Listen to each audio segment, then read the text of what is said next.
ইরানের হামলা অবিলম্বে বন্ধে জাতিসংঘের জরুরি হস্তক্ষেপ চেয়েছে উপসাগরীয় সহযোগিতা পরিষদ জিসিসি।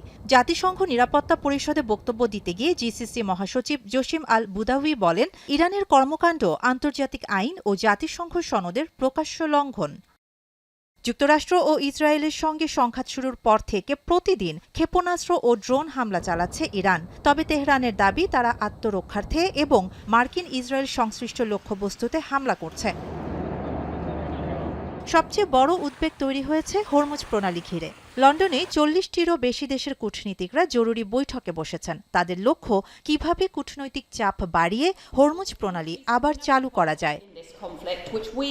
যুক্তরাজ্যের পররাষ্ট্রমন্ত্রী ইভেট কুপার ইরানকে অভিযুক্ত করে বলেন, তারা বিশ্ব অর্থনীতিকে জিম্মি করে রেখেছে। তিনি সতর্ক করেন, তেল ও খাদ্যের দাম বাড়ায় বিশ্বজুড়ে সাধারণ মানুষ ও ব্যবসা প্রতিষ্ঠান মারাত্মক চাপের মুখে পড়ছে।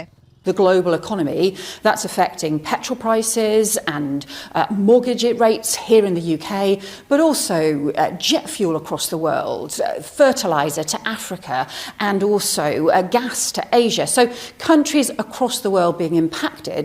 এই ভার্চুয়াল বৈঠকে অংশ নেয়নি যুক্তরাষ্ট্র। ট্রাম্প মনে করেন, এই জলপথ সুরক্ষিত করা যুক্তরাষ্ট্রের কাজ নয়। শিপিং সংস্থাগুলোর তথ্য অনুযায়ী সংঘাত শুরুর পর থেকে উপসাগরে বাণিজ্যিক জাহাজে ২৩টি সরাসরি হামলা হয়েছে। এতে প্রাণ হারিয়েছেন ১১ জন নাবিক। শাহানা জাহান, এখন বিশ্ব।